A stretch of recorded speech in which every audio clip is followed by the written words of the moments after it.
Good afternoon. I'm Al McFarlane. Welcome to The Conversation with Al McFarlane. I'm glad to be here and glad to have you along as well. I want to begin by inviting you to be a part of this movement. That's what we're calling it.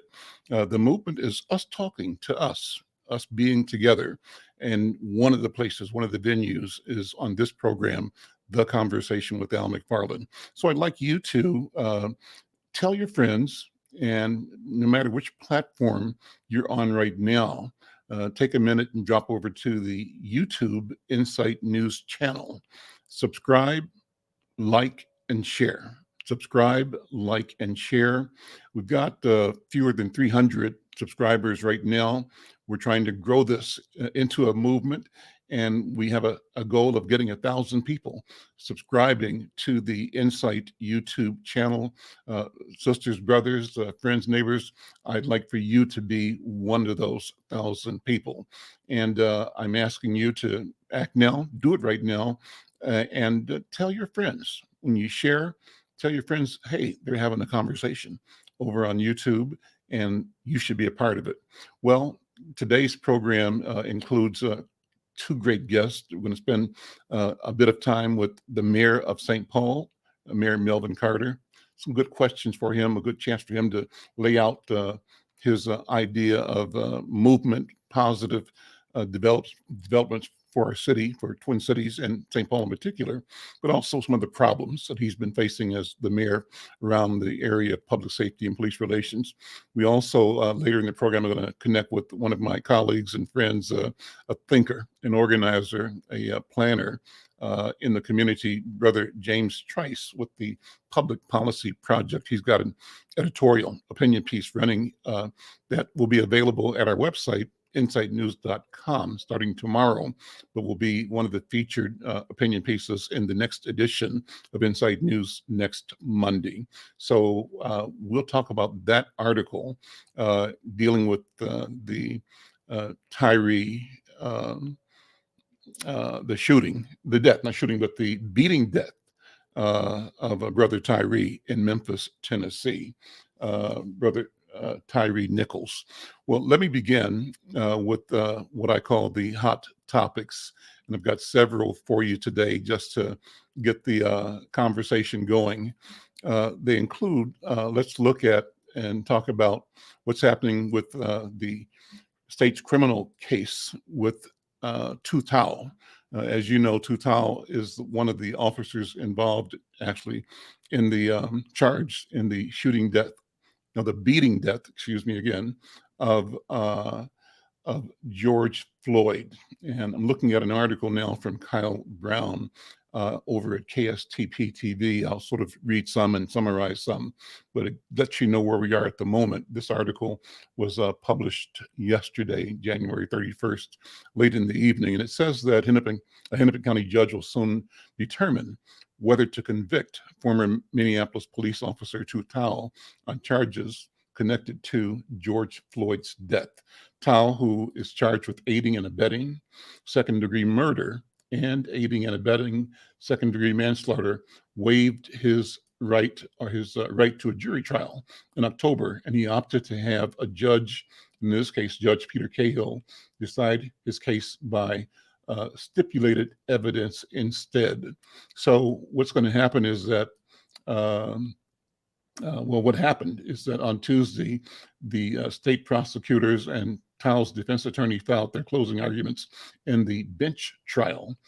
Cahill will only rule on the lesser of two counts against Tao, and that is aiding and abetting second-degree manslaughter.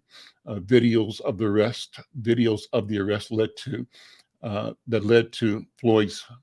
Let me back that up again. Videos of the arrest that led to Floyd's death show Tao standing between bystanders on the sidewalk and his fellow officers, Derek Chauvin, Thomas Lane, and J. Alexander King, who were all kneeling on Floyd's neck and back. You remember that.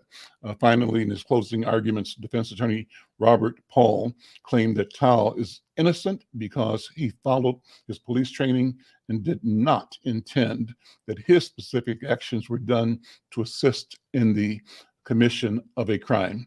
Well, I think everybody's going to be watching that, and that story takes on renewed significance based on the fact that we're all looking at what's happening in Memphis, the same kind of situation there. Well, we'll just watch and see. Next hot topic is about the Minnesota House of Representatives giving a go-ahead on driver's licenses for all.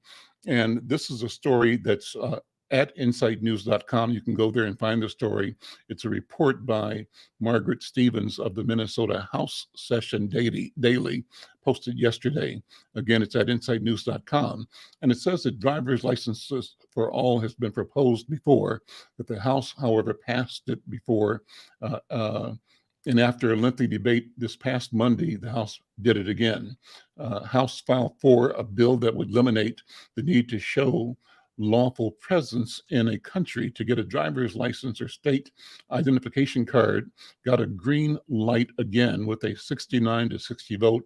The bill now travels to the Senate. I think people are expecting it to pass there now that there is a DFL control of the Minnesota Senate.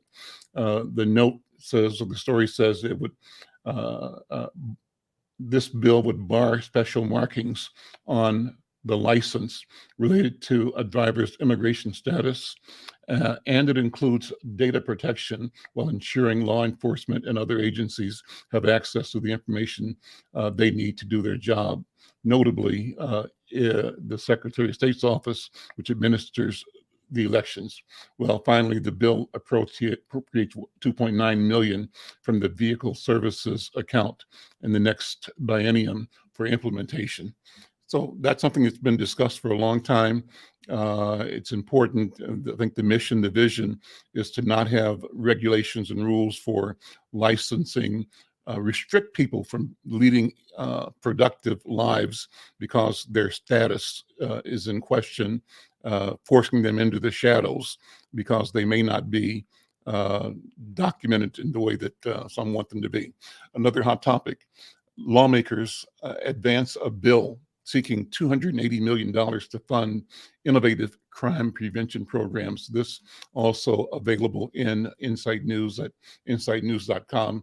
And it's a story from the Minnesota House Session Daily, a story written by Tim Walker.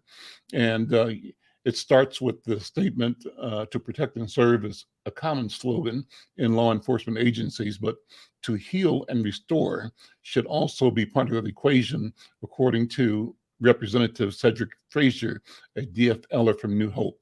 Frazier has sponsored House File 25, which would expand the role of law enforcement and the criminal justice system by funding more community-based crime prevention services, such as victim services programs and juvenile diversion programs. It would also provide funding for social service workers to accompany police when they respond to individuals experiencing a mental health crisis.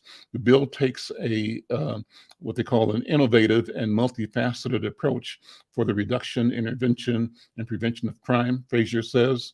And there's also money to increase funding for more traditional law enforcement roles that have been successful. Well, the question of how we do law enforcement obviously is always timely and on everybody's mind. That comes after the questions raised about defund the police or reimagining what policing means in our country. And I think that this is one of the formal system responses to what we can do to expand and modify and shift the emphasis while protecting the civil rights and the safety of the citizens of our country, of our state. The last topic looks at the civil rights community, detailing what the landscape is going to be in education for 2023. This is a report out of Washington, D.C., and I'll just read a paragraph or two. It's interesting because it tells you the question of civil rights must remain top of mind. In Washington, it says the Leadership Conference Education Fund, joined by the Lawyers Committee for Civil Rights Under Law, the Legal Defense Fund, the Autistic Self-Advocacy Network, the Intercultural Development Research Associates, and the National Women's Law Center held a press briefing to discuss urgent education priorities for 2023. The community described detailed threats and opportunities for students. Again, the focus education in the new year, and foreshadowed what to expect. Experts and advocates spoke on the Supreme Court challenges to federal student loan debt cancellation and affirmative action in higher education, in addition to school discipline, threats to equal education opportunities, and early childhood, child care, and education. Well, the point is that this is a topic that all of us have to be aware of, pay attention to. One quote, and I'll close. This is a quote from one of the spokespersons, Leah King, who's a senior director of education equity at the Leadership Conference on the Leadership Conference Education Fund. She said, "We know that education policy decisions must be informed by the values, priorities, and experiences of marginalized people. For too long, people of color, Native people, LGBTQ people, people with disabilities, immigrants, religious minorities, English learners, girls, low-income people, and other marginalized people have had their stories told by someone else. Their opportunity to attend a school that is warm, welcoming, and that prepares them for the full exercise of their social, political, and economic rights has been denied. And so, therefore, this attention is merited, warranted." She says in conclusion, as students, families, educators, and school committees continue to recover from the effects of COVID and to COVID-19 pandemic, we know that a return to 2019 isn't good enough. Normal isn't good enough. Every child deserves to access excellent, equitable education that prepares him or her for the future. It's their right and our national imperative. So focus on education. That's an important one. I'm Al McFarlane. This is The Conversation with Al McFarlane. I continue, and we hope to be joined momentarily by the mayor of St. Paul. I believe he will be joining us in a couple of seconds. And, you know, this is Black History Month. So if you're doing something around Black History Month, you know, and we think that's kind of a tragedy that it's Black History Month. It should be Black History all the time for everybody, everywhere. But at least we have the month. We want to hear about it, want to know about it. Give us a call, or we have a link that we'll put up that you can send your note in about what you're doing in celebration of Black History. Why Black History is important to you, what it means for our community, and what it means for education in general. You know, too often I think people feel like, you know, they're being othered when we as African Americans say that our story is important. It's just like in the last hot topic. We have to insist, however, that the things that are priorities for us, our lives, our history, our background, our aspirations, are in the front of the public discourse, and that we have to be responsible for that. We have to be owners, equity players, and Black History Month, from my point of view, is one of the tools, one of the venues for keeping our stories alive and told.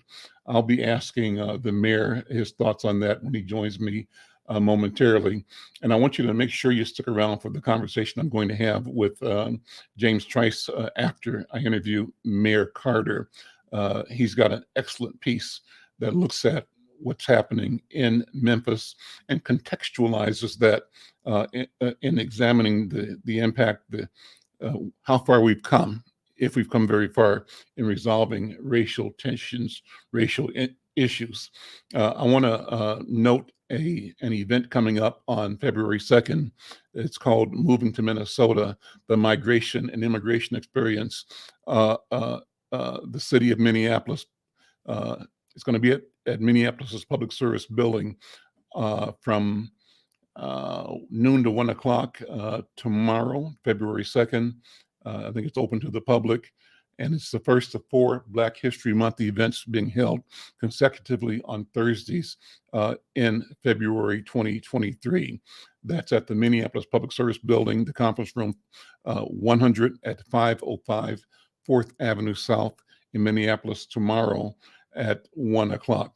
Also, there is a Rondo Night Landmark Center project tomorrow. I think it's tomorrow night from 5 to 9:30. That's on February 2nd as well.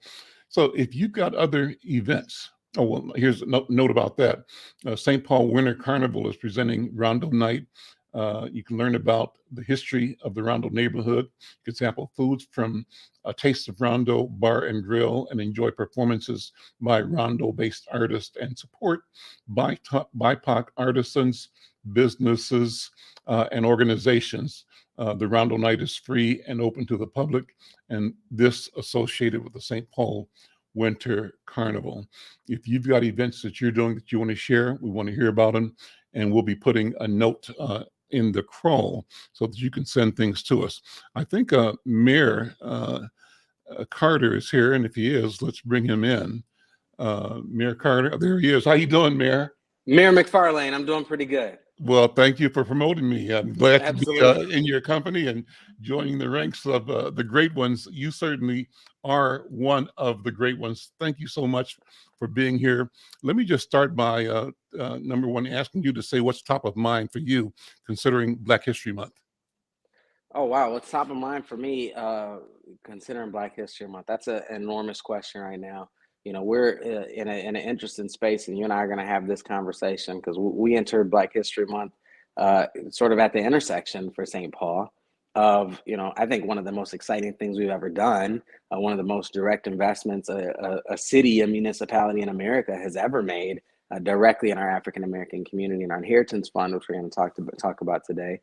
But then also, you know, just coming through these last couple of weeks, having been frankly 2 of the hardest weeks we've had in our city's history, as long as I can remember, with a teenager who was shot at one of our recreation centers. And so, you know, we're on the fulcrum of the video we saw last week from out of Memphis, and that of course exists in a long pattern that includes George Floyd and a whole lot of other names out of Minnesota.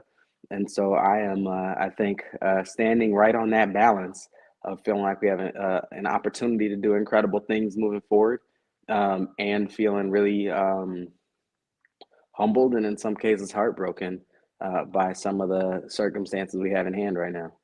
Well, Mayor Carter, I want to dig into each of those things you've mentioned. I think all of them are critically important. And thank you again for being here and being available to the community, to the public, and to media, to Insight News. Let's talk about equity first. What is your equity agenda? What is it? And what does it look like in 2023? Take it from there. The first question, Al, has to be, what is equity? You know, one of the things that I realize is we don't all have a definition of equity. You know, we don't all know the difference between equity and equality. We don't know what we mean, and you just can't build something based on what it's not. We know what equity isn't. It's not unfairness. It's not all these things, but we haven't really established a community-wide driving kind of definition for what we mean. In the city of St. Paul, the definition we build around equity it goes back really to my days in business school, you know, and so in social justice work and in, you know, politics and stuff like that. Equity is about like how we feel and the pictures looking diverse and stuff like that. When I was in business school, equity just meant money. Equity was a money word. It meant, you know, you had shares of ownership in a thing. It meant you could be a part of the decision-making process in the thing, and it meant that you participated in an economy. If I own equity in a company and the company has a good quarter, then we have a good quarter too.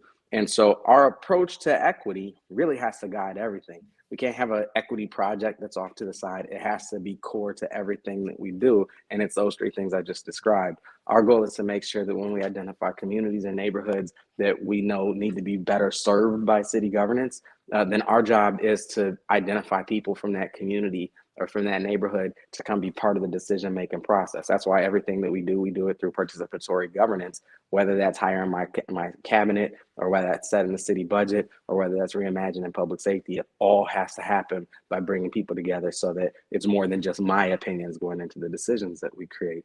When we do that, we create a situation where we're facilitating asset creation. That's and people be able to have money in their pockets, assets, and access to wealth. That's why we've raised the minimum wage. That's why we're launching college savings accounts to start every child born in our city with $50 in a college savings account. That's why we've been piloting guaranteed income. Frankly, that's why we've eliminated fines and fees every chance that we got. We went to fine-free libraries, got rid of participation fees for youth sports and some of those types of things. And then so the goal is, like I said, facilitate wealth creation, facilitate being part of the decision-making process, and tie our regional economic growth.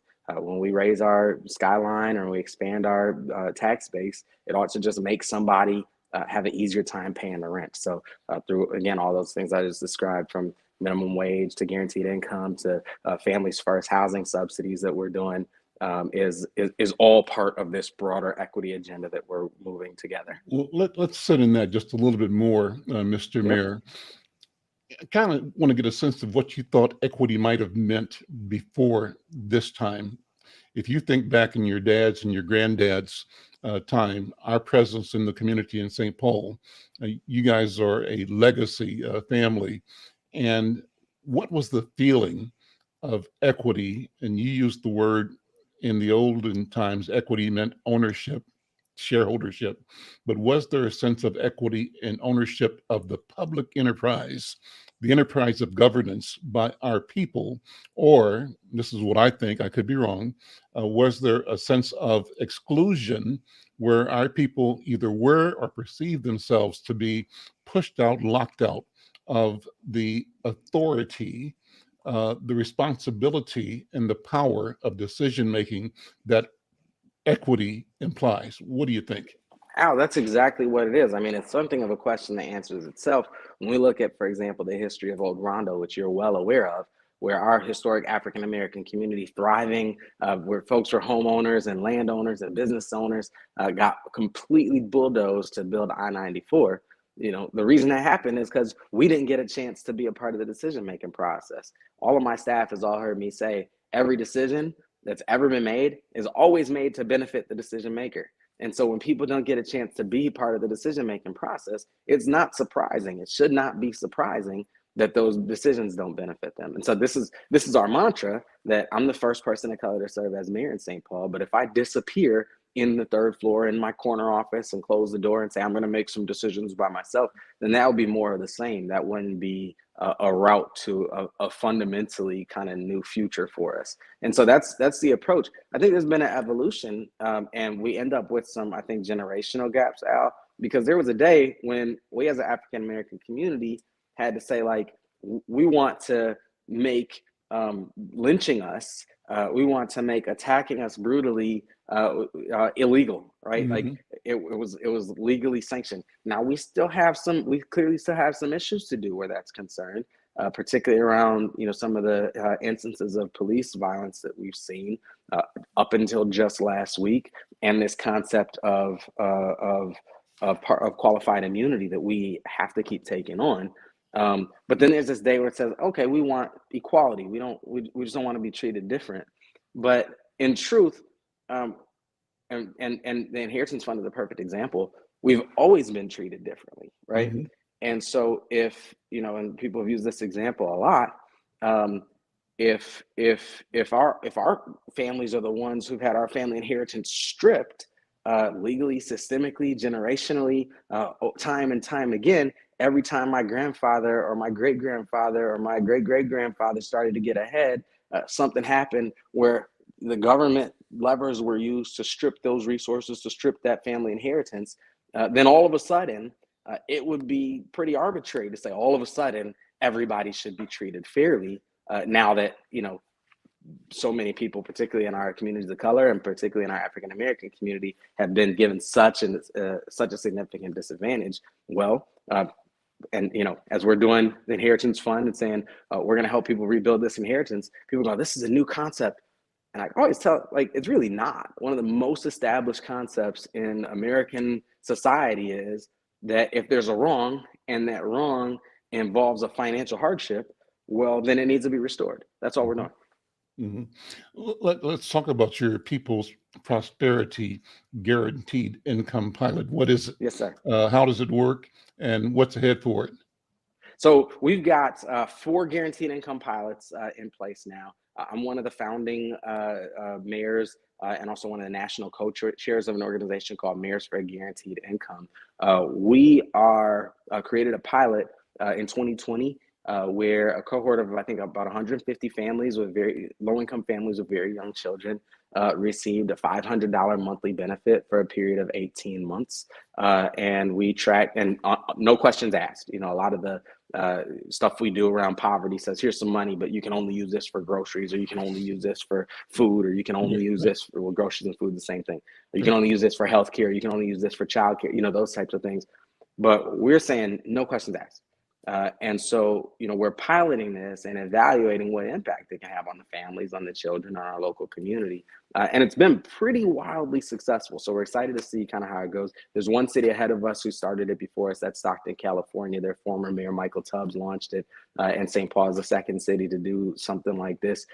And we blazed the trail where, we now have over 100 mayors involved in Mayors for Guaranteed Income. We have 50 pilots going across the country. And it's pretty remarkable, I'll tell you, Al, what low-income families can do with $500. It's not really a lot of money. People love to troll us and say, well, why would anybody work anymore if you're giving away money for free? Nobody who ever says that could quit their day job for $500 a month, right? But we know this well. Families run out of money, but still have some month left. Yeah. And when you put a couple dollars to empower those families, it's incredible. One, we're doing it all through debit cards so we can track the spending. And what we're finding is if you give those people money, they pay the rent, they buy groceries, they buy their child a bike, they take their child on vacation. They do all the things that you and I would do because there's no them in the first place. It's just one big kind of human family. And two, not only are people not quitting their job because of it, and again, we're doing independent evaluation. And one of the things that we've seen is the participants are actually gaining employment. They're increasing their employment at significantly higher rates than people who aren't participants do. And when we start to ask them why, it becomes really obvious how powerful this is. They say, oh, I put my child in childcare with the money so I can go to work. Yeah. I got my truck fixed up so I could go to work. I took time off of my part-time job. I could afford that so I could interview for full-time jobs. It's incredible how just a relatively small amount of money can unlock a world of potential for low-income families. What's the cost of that for the city of St. Paul? Where does the money come from? And what do you see if the pilots prove out, demonstrate, as you described it, wild success? What can happen? What should happen? What do you want to happen, not only in St. Paul, but around the country? Well, I've been really honest with folks. I can't pretend that I can figure out how to sustain something like this at scale into perpetuity with the limitations of St. Paul's local tax base. We're really trying to demonstrate something. So right now the funds are from the tax base? We used CARES Act dollars to launch the first one. We used American Rescue Plan dollars to launch the one we just launched, which is a little bit larger. It's 333 families over a period of 24 months. Okay. That's a $5 million project. We used $1 million in American Rescue Plan funding, and then we went and raised $4 million in outside contributions. St. Paul, like I said, is the first city to use public dollars for this. Everything before us has always been grant dollars and things like that. But my argument isn't that this isn't worth public investment. And so, that's something that's pretty important for us.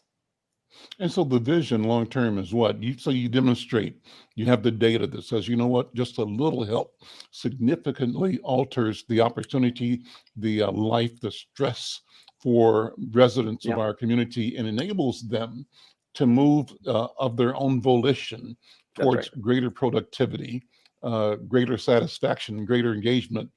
If you have demonstrated that that works, what would you be asking the city of St. Paul or the state of Minnesota to do to grow uh, I, that our that development? our big asks out are at the state and the federal level. What we're demonstrating is the power of cash. The reason our poverty programs in America have not worked is because they've been trying to solve for the wrong problem. We try to pretend that low income families are low income because they're poor, they're terrible with money, or because they lack character. The truth is, low income families are low income because they lack money, and they're trying to navigate these systems that are designed to keep them poor, to keep them without money. And so when we say, "Oh, you're poor because you have, you have poor spirit, or you're poor in character," we know this well. Low income families know how to make a dollar, stretch a dollar like They have nobody's to. business, They have right? to. Like Yeah. you take Donald Trump or your whatever millionaire X and try to get him to figure out how to feed a family on the income that we have families in North Minneapolis and in Frogtown on the east side of St. Paul doing it. They would be completely lost. Nobody knows how to stretch a dollar more than a single mom, a single Black mom in the neighborhood. And so we have to make sure that we trust them. So we're trying to demonstrate, one, that that's false, and that's a morally bankrupt argument that will never get us a new set of outcomes. Two, we're trying to demonstrate the power of unconditional cash, right? I think I've told you this story before. When my oldest daughter was born, my family was on WIC. It's nutritional supports for women, infants, and children. Mhm. And anybody who knows WIC knows we could buy literally felt like unlimited quantities of peanut butter and milk and eggs, and all those things. My daughter was born with a life-threatening allergy to peanuts, and also allergic to dairy and eggs. So we could buy a bunch of stuff that she couldn't eat Wow. because I had all these conditions on it. But we couldn't buy the soy milk she could drink. We couldn't buy the almond milk, the almond butter, and all those types of things. And I walked through the store angry every 2 weeks because this program that was supposed to help this child was actually not.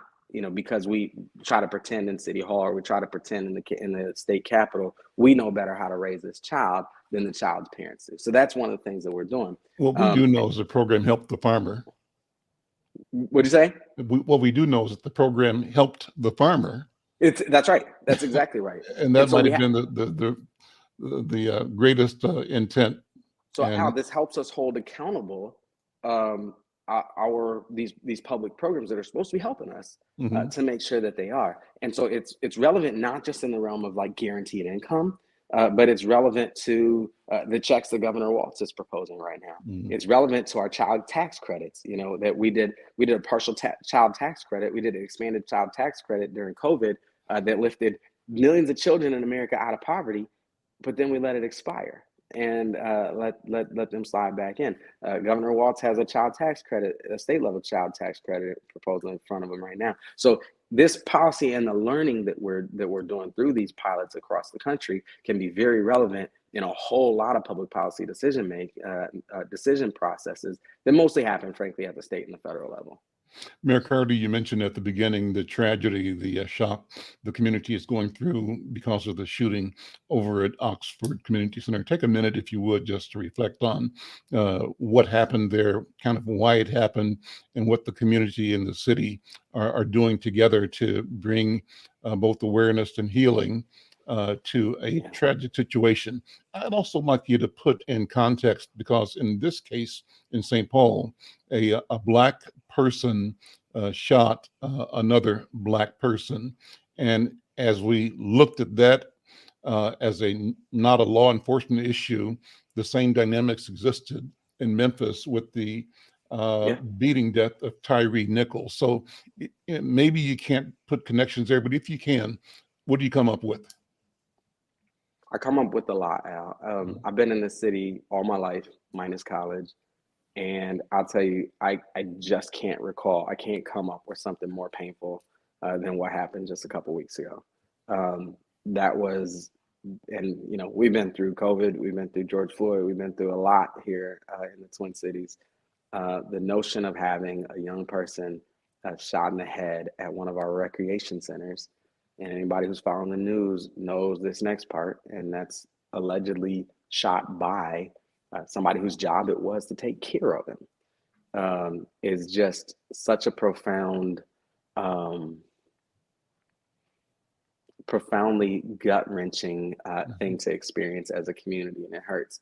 At some level, I wonder if our children today aren't doing the same thing that we did when I was kids, and my dad did when they were kids, and my grandparents did when they were kids.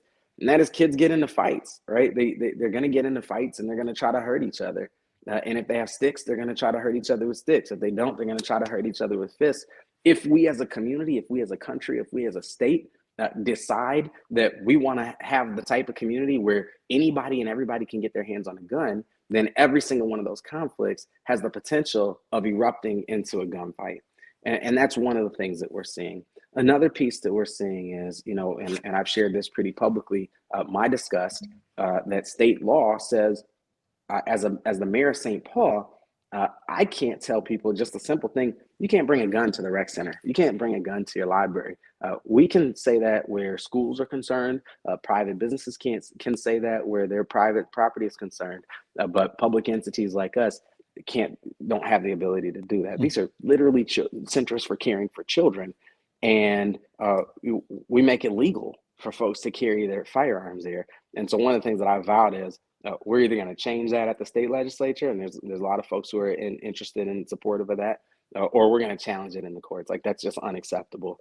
And it's one of these spaces, Al, where you and I talked last year about, we had a mass shooting in St. Paul. We had a 27-year-old woman who lost her life, whose life was taken from her. I went to her funeral, Al, and her friends are at her funeral in, casts and crutches and their arms and slings, because they were out with her that night and suffered from gun violence as well. One of those firearms was supplied by a guy who bought 33 guns in just a matter of a few weeks.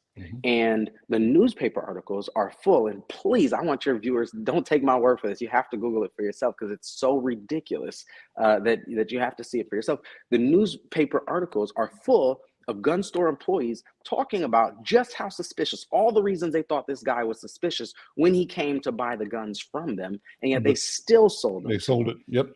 Yeah. And so, we're proud, because we're working with our Attorney General, Keith Ellison, who filed a lawsuit against those gun stores, because everybody has to be a part of the solution with us of trying to figure out how to slow the tide of just illegal guns and guns in general into our community, and help us wrap our arms around some of this stuff, because otherwise our local police will always be chasing their tail. Like, what do we want them to do if literally, and look, when I was a kid in the 90s, that was back in the Murderapolis days, and we saw, blue and red and gang fights and stuff like that. That's really not what we're seeing these days. What we're seeing these days is a bunch of just random conflicts that occur across our city, and this is across the country, between people who have a gun in their pocket that ends up escalating into gunfire. That aspect of it seems to be avoidable. So, we're at the Capitol right now saying we've got to be able to control our public spaces. Two, we're saying, look, everybody who buys, it's such a simple concept. Everybody who buys a gun in Minnesota should have to just show identification and have a background check. That seems like a very small thing to ask for, but yet there's people at the Capitol who will fight tooth and nail against that, because they're fighting for the gun lobby and not for the 80% of Americans who agree with what I just said. Three, there's a process, Al, in Minnesota, where if I think grandma or grandpa shouldn't be driving anymore, there's a process for me to petition for their driver's license to be taken. There is no process if I think grandma or grandpa or uncle or so-and-so isn't fit to be carrying a gun right now, but there should be. And so those are some of the changes that we're at the Capitol seeking to make, and I don't think it could be more urgent. Down to the last couple of minutes, Mr. Mayor, what happens when you turn the news on in the morning and you watch the video of police, what I call misconduct in Memphis? What does it do for you as a person with responsibility for the safety of the citizens of St. Paul and oversight of the St. Paul Police Department, and a person who, in a sense, has that risk to live with, because you hope nobody ever is in a situation where that kind of thing unfolds? What does it do? How do you assemble that information in the context of your responsibility? the first thing we have to know, and I told you this after George Floyd was murdered, the most important thing to know, I think, about that is, historically speaking, how fundamentally unsurprising it is that George Floyd was murdered, that Amir Locke was murdered, that Daunte Wright was murdered, that Tyree Nichols was murdered. And guess what? It's going to happen again unless and until we actually take some real steps to stop it. I will tell you, I fundamentally believe this concept of qualified immunity. We talked about training, and folks have boosted training budgets. That's important, but that was never the problem, right? Like, nobody should need a class to say you shouldn't beat a defenseless man to death. You shouldn't crush a man's neck with your knee. You shouldn't shoot a man who's just got some groceries and his 4-year-old daughter in the car behind him. Like, nobody should need a class on that. If you need a class on that, you don't belong to be a police officer anyways. We've invested in diversifying the ranks of police officers, but clearly that doesn't solve it, because when we look at the officers who are involved in Memphis, I don't think that there's any way around eliminating qualified immunity. Qualified immunity is this concept that just says, and it sort of makes sense at face value. It was created back in the 60s after a group of interracial faith leaders, members of clergy, tried to use a integrated bus stop, or a segregated bus station in I think Mississippi. And the Supreme Court, and so they arrested them. The members of clergy sued, and the Supreme Court determined that that the officers had acted in good faith and had reasonable cause, right, under the laws that existed at the time, right. In general, I mean, obviously we've come to the conclusion that segregation is unacceptable. In general, the notion that officers who act in good faith and with reasonable reasonable suspicion shouldn't have to pay or shouldn't be held personally accountable for mistakes or well-intended missteps, I would think. This concept of qualified immunity has been used to just give police officers impunity for stealing money, for sexual misconduct, for murder, for abusive behavior. And it's just been so distorted. It's so out of shape. I don't think it's redeemable. I think it has to be ended, and something new has to be put in its place. But I'll tell you, anybody who says, now that happened, now we're going to do this or that different. Anybody who says, now that George Floyd died, now that we're going to do something different, may not have been paying attention to the last 100 years of history that has told us these things happen over and over and over and over again. So the shortest answer to your question is, in the first 100 days of my administration, we completely rewrote the use of force policies for our police department. In our first year, we called pause on our city's K-9 unit and completely recreated the rules of engagement for that K-9 unit. We've been building optimal responses so that we have alternatives to police and safety beyond policing strategy, so that if the problem is somebody is breaking the law and there's an emergency and somebody needs to be arrested, we can send them a police officer. If the problem is someone's homeless, we can send them a housing counselor. If the problem is somebody's in an addictive situation, we can send them a social worker, because if all you have is a hammer, everything looks like a nail. We send police officers out with a badge and a gun to go solve problems, and we need a much larger toolkit than those things. Does St. Paul have a Scorpion unit? We don't have a Scorpion unit, but you know what? Ramsey County used to have that. We used to have that Metro Gang Drug Task Force that was run by Sheriff Fletcher. And we had some of the same kind of instances, some of the same abuses that existed in that People space. getting killed, yeah. So we know really well, Al. We're in Minnesota, and we look into all that stuff that happens down south of the Deep South. But we know really well we're the home of George Floyd. We can't sit on our laurels where those types of things are concerned. Mayor Carter, thank you so much. Are we out of time? You didn't ask me about the Inheritance Fund. Take a minute. Go ahead. We just launched the Inheritance Fund, and that's one of the things I'm excited about. It's what I was talking about when I said we're making one of the most direct investments in our African-American community that we've ever seen.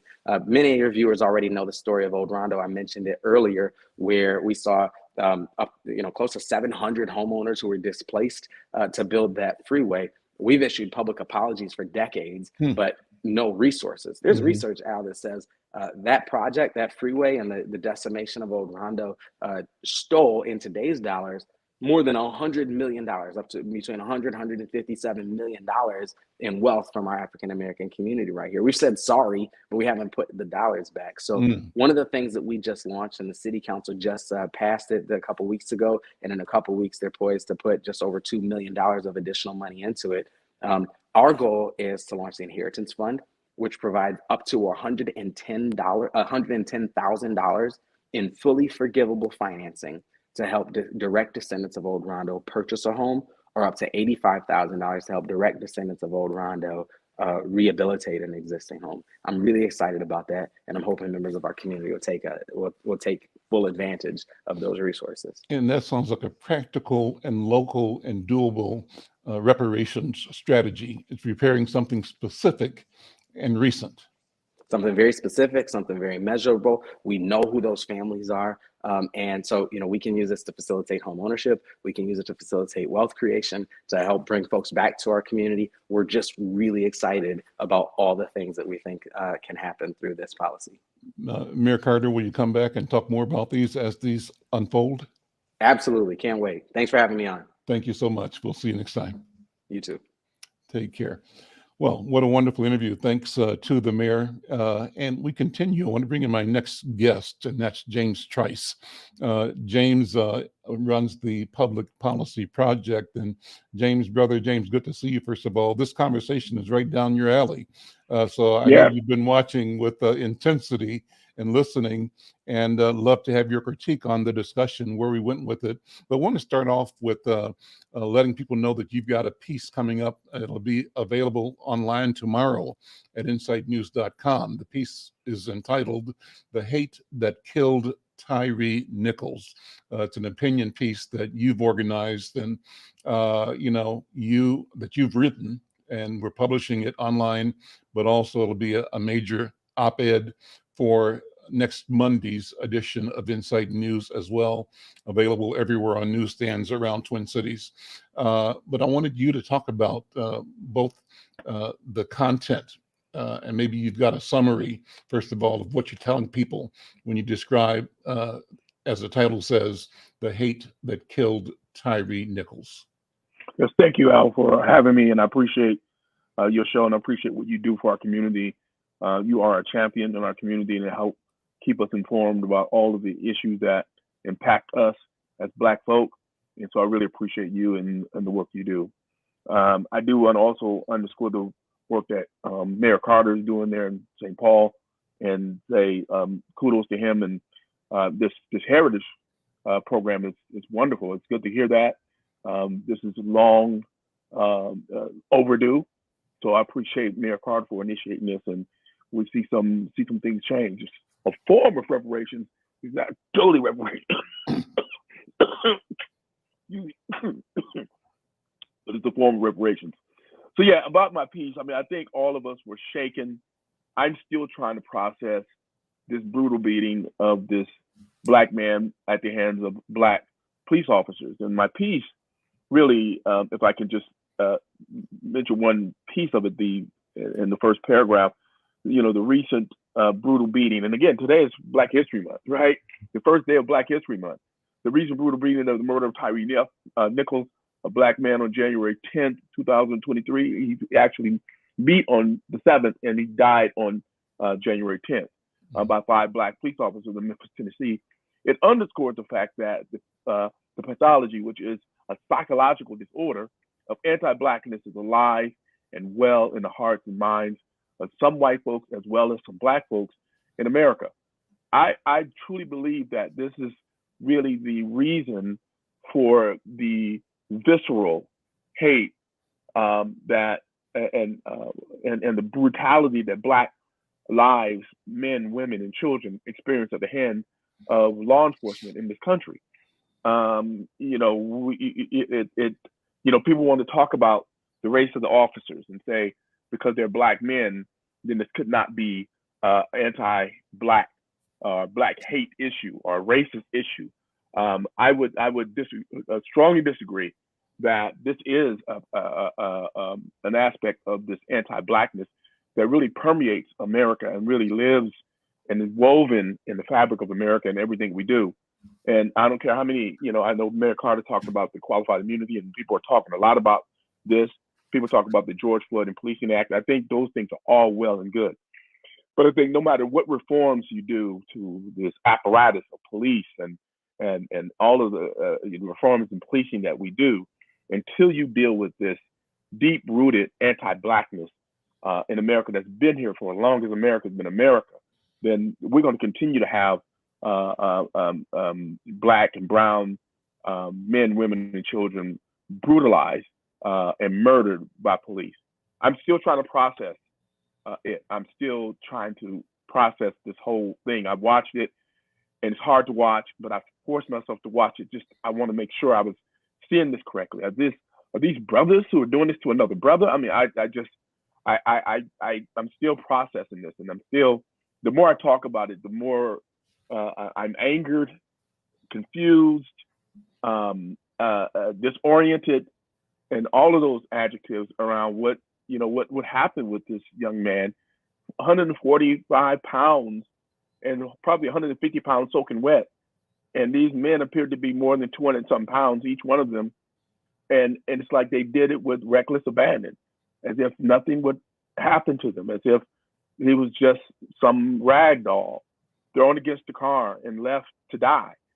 This is staggering. It shows a deep-rooted hate for Black lives. And I would submit to you that I think, and this is my deep belief, that if Tyree Nichols had been a white man, this would not have happened to him. This would have been the same 5 black officers who pull over a white man. This would not have happened. This is what I truly believe. That they would have treated him like they treated the guy that killed the people in the church in Charleston. Was it Charleston? Oh, yes. Oh, yeah. Get on a ride and stop by Burger King. Yeah. Are you hungry? Right? So yeah. That's the difference. But, I think you made a comment in your piece about James Baldwin statement about blackness. What is that comment? Yeah, he said, and I when I came across this piece, I was like, wow, this is deep. And everybody who James Baldwin is. If you know James Baldwin writing, he was really on point and really just really hit our situation at its core. And he said the reason people think it's important to be white is because they think it's important not to be black. Can you believe that? The reason people think it's important to be white is because they think it's important not to be black. I remember someone, and I think it was James Baldwin. It was him. He said, I know one thing that white people know, and they know it. And because they know it, that's all you need to know to understand our condition. He said, you ask any white person in America would they would like to be black, no one would say yes. You ask people with show of hands, would you like to be black in America? Nobody would say yes.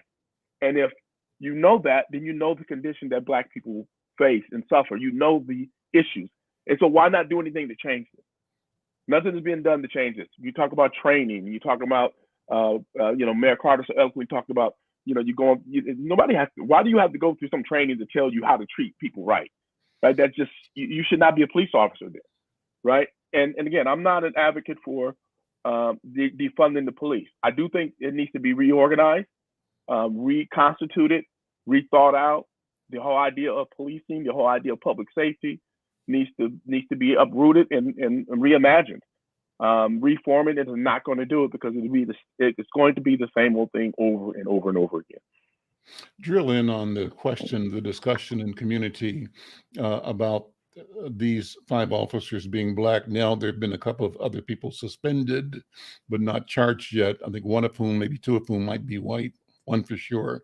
And the word is that, the investigations are ongoing. There were a lot of people on the scene and a lot of people who failed to provide the care, the duty of care that is part of the canon or the instruction, the obligation of first responders and caregivers and police, etc. But I think the country, our people, 2 stories. One is that I talked to a friend of mine who's a loyal reader of Insight, a white person who's a lawyer by education, who's retired, but active in community. And we chatted for a minute. And, what she said is, this is horrific.